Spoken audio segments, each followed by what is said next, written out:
So, hi, I'm Shari Barela. As she mentioned, I work at UC Davis in Sacramento within the epilepsy department. I've been a nurse since 2007, and the majority of my nursing career was in critical care.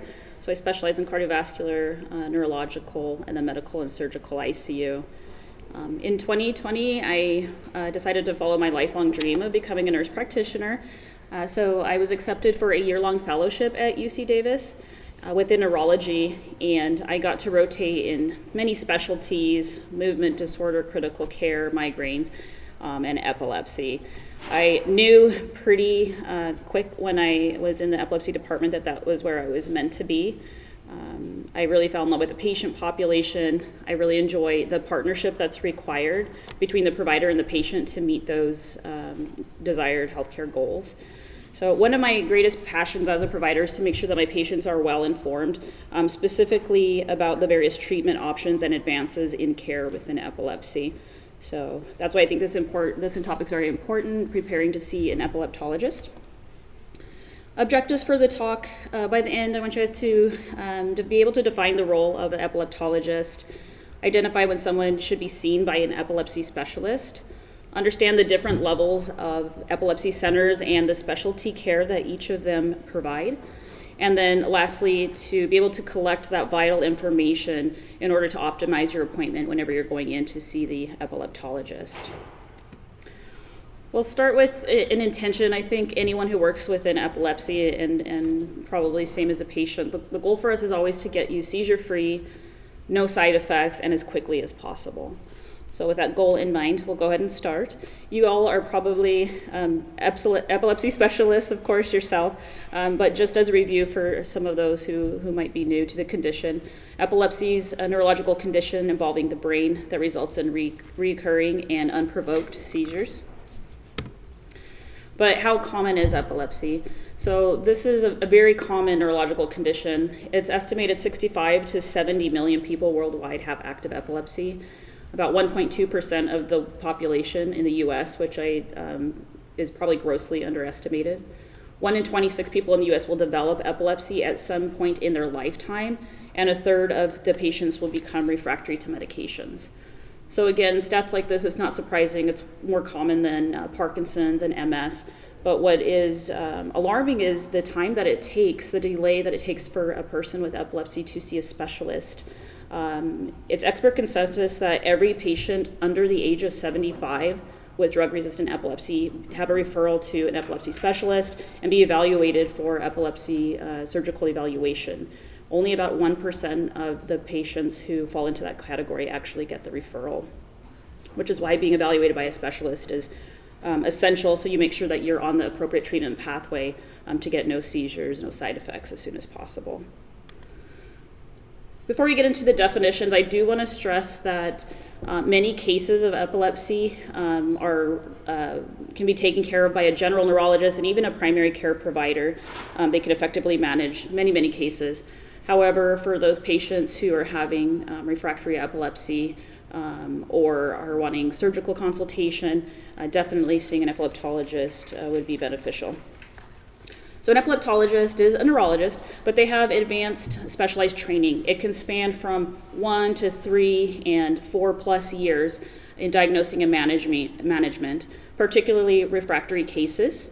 Having this additional education makes them experts at optimizing those difficult anti-seizure medication regimens. They're often affiliated with level 3 and level 4 epilepsy centers. And so the benefit of that is having access to the advanced diagnostics and multidisciplinary care for complex cases. Should you be seeing an epileptologist? You guys have heard me say refractory a couple times, and medication resistant and intractable, and essentially they all mean the same thing. The definition is failure to achieve sustained seizure freedom after adequate and well-tolerated trials of 2 anti-seizure medications. And again, 1 in 3 patients qualifies for this, so quite common. Where did we come up with these numbers? It's largely based off these 2 landmark studies. The first was in 2000 by Brody and Kwan, and the second in 2018. You'll see the graph on the first for the year 2000. They looked at roughly 500-ish patients with first-time epilepsy. gave them a single anti-seizure medication, and found that 47% of those patients became seizure-free. When they added a second, it was just an additional 13%, and with a third, 4%. And we go up to 2018, it's been 20 plus years. You would think there's new medications, better side effect profiles, which was true, but you can see very, very similar results. So at this point, we have 30 years of longitudinal study, and we have thousands of patients with first-time epilepsy, and the results are nearly identical. You can see a single anti-seizure medication in 2018, 51% were seizure-free. Adding a second medication was 12%, and then at the third was just an additional 4%.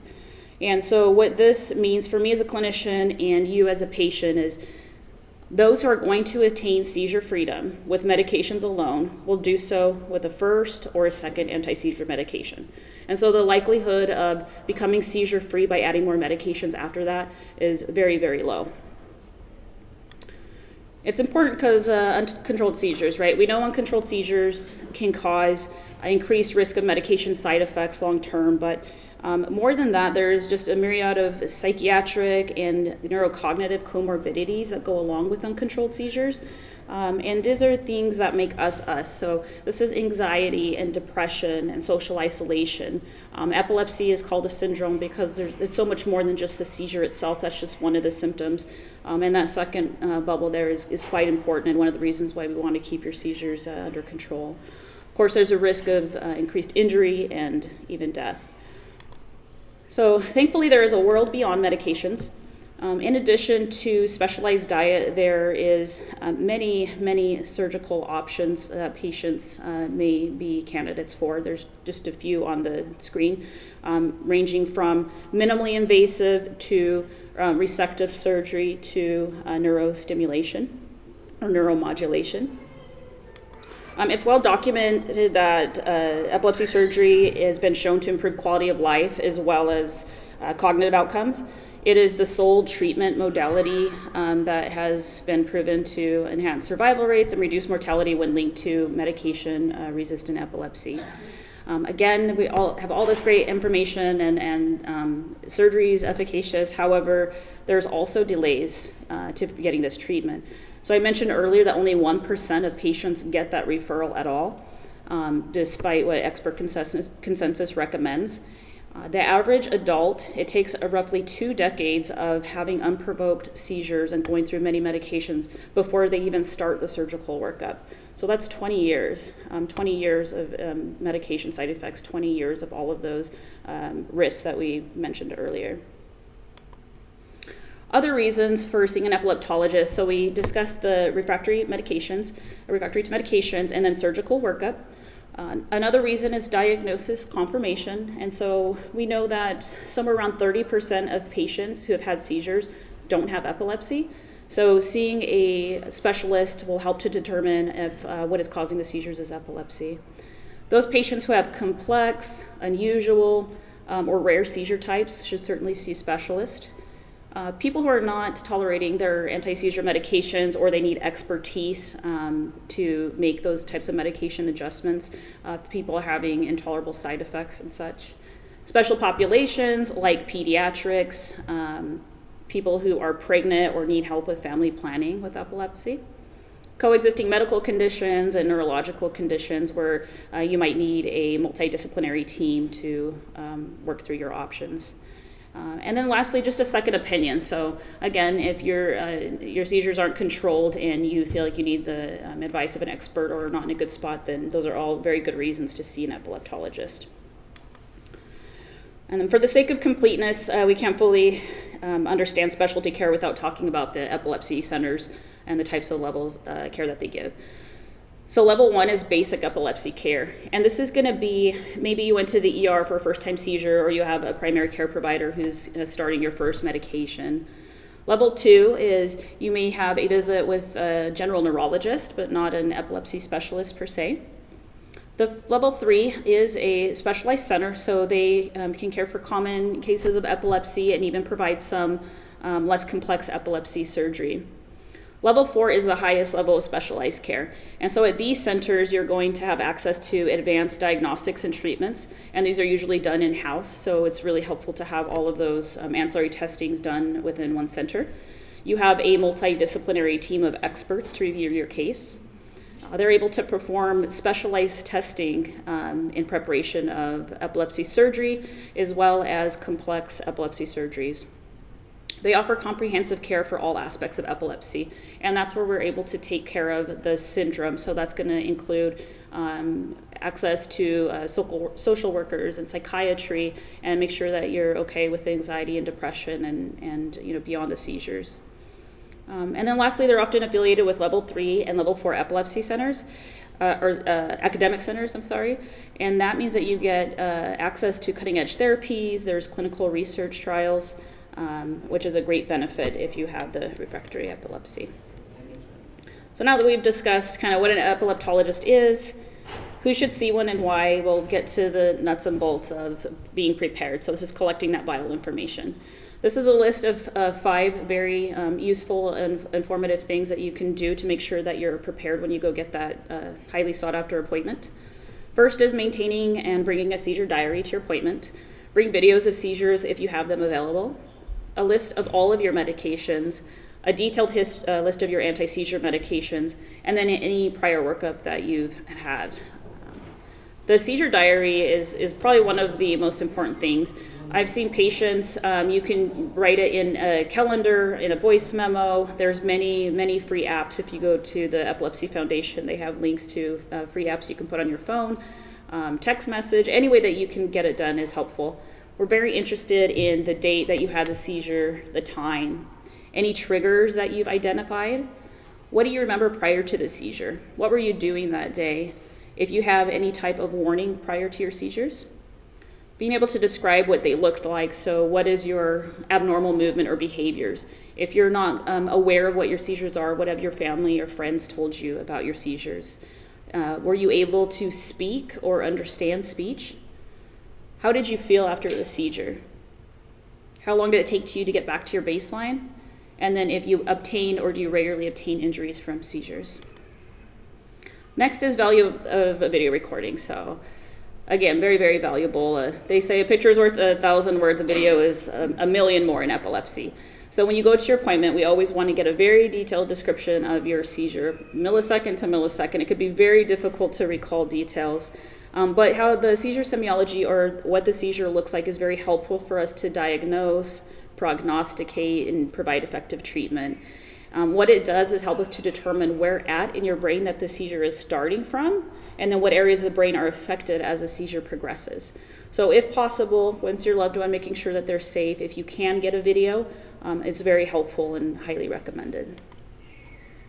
Next, we'll get to medications. I've separated into your comprehensive medication list and then the anti-seizure medication list.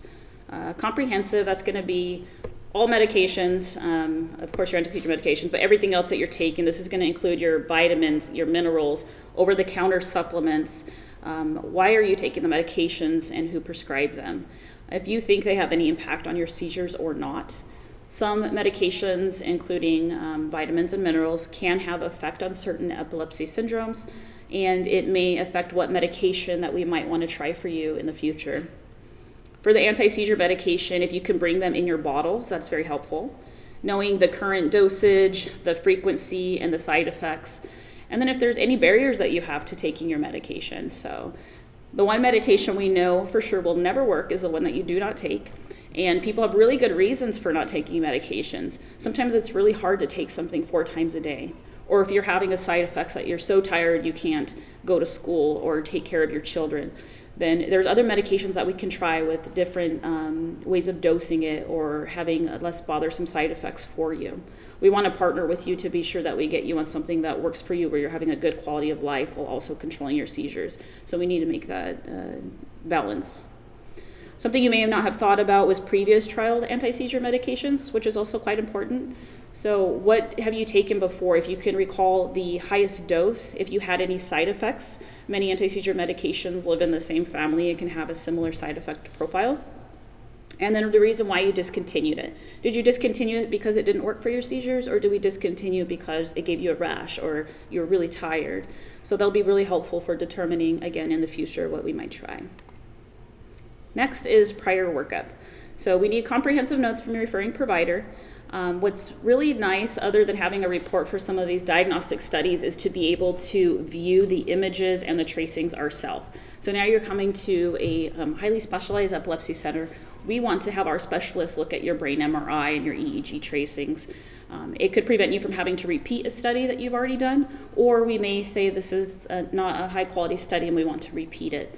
So it can be one of these tests. It could be a combination of imaging like PET scans, MRIs, fMRIs, all types of EEGs, and then some of those specialty testing if you had previously been worked up for epilepsy surgery, like WADA testing and neuropsychological testing. So we're kind of starting to wrap up. That was a basic summary of preparing to see an epileptologist. I hope I was able to bring awareness to specialty care that is available, and then made it clear throughout kind of the talk that if you or loved one has been on 2 or more anti-seizure medications and your seizures are not controlled, then I would recommend you be seen by an epileptologist, and then be seen at an epilepsy center that's appropriate for the level of care that you might require. The National Association of Epilepsy Centers, on their website, they have a great tool where you can put your zip code in, and it'll link you to what are the epilepsy centers that are closest to you in the area, and what level they are, and what services that they provide. I work at UC Davis in Sacramento. We have cutting-edge technology, comprehensive care for peds and adults. We are very patient-centered. We're excited to announce we're expanding our state-of-the-art 12-bed epilepsy monitoring unit. It is very complementary to our rapidly growing surgical program. We're hoping to reach our community and beyond, but there are many, many fantastic level 4 epilepsy centers all over the U.S. Again, I would encourage you to put your zip code into that National Epilepsy Center guide to see what is closest to you. As we close, I do want to share what I love best about my job. I think what's really great about epilepsy and very unique is that it takes a village. So there's many people that are working together. Not only do we pride ourselves at Davis, our partnerships with our patients, but with each other. As a nurse practitioner, I work alongside some of the most renowned epileptologists, neurosurgeons. We have social workers, neuropsychologists. We have a team of neurodiagnostic technicians, neuroradiologists, researchers. Did I say social workers? I think so. And of course, we have a nursing staff like no other, which I think is really important because we're all working towards the same goal along with you, to be no seizures, no side effects, and as quickly as possible. Yeah, thank you.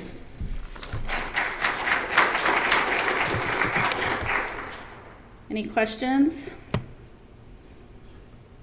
Yes.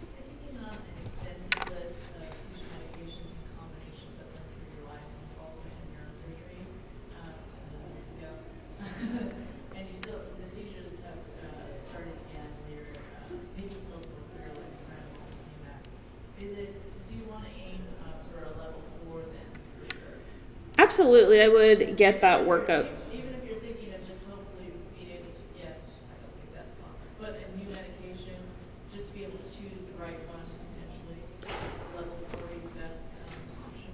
That is an excellent question. Yeah, so definitely an epileptologist. So we do see that patients who have had epilepsy surgery sometime in the past. We've made many, many advancements for the testing to make sure that we're working you up and getting you to the appropriate epilepsy surgery. Sometimes people maybe didn't have a complete surgery, or seizures have changed, or the way that we are able to test now, we can be more precise, where maybe some time ago we weren't able to be as precise. So I think having that workup, having a surgical workup doesn't necessarily mean you're signing up for epilepsy or brain surgery. I think that's an important case, but having that comprehensive workup will let us know what your options are. And an epileptologist, if you've been on those medications before, a long list, and you've had surgery, you would want to go back, have an epileptologist. They should be able to guide you to see if you need to have some of those specialized testing. Level 4, yeah. So what level 4 is that they're going to have everything's in house. So you have that full network. It's easier for the patient. So you're going to have access to all of those studies together, and then you have that multidisciplinary team of experts. If it turns out that you need additional surgery, you wouldn't have to be referred out, or if your case is quite complicated, you have a team of experts that's there together. So if you go to an epileptologist, they should be able to guide you on your medication, and if you need to go down a different pathway for surgery. You might have a better chance of getting the right medication this time versus Yeah. going on another one that's Yeah. worse. The medications, it's a tough group the anti-seizure medications are tough. There's a whole, gaggle of side effects, and it takes a while sometimes to find the medication that works right for you, and then the combination, how that works with the other medications you're on, and then how those work with your other chronic conditions. So again, having that expertise of the epileptologist who's spent their, all of their career, they do neurology and then have those years of specialty training to learn about the anti-seizure medications in practice is really helpful. I would definitely go back to the epileptologist. Anyone else? No? Thank you, guys.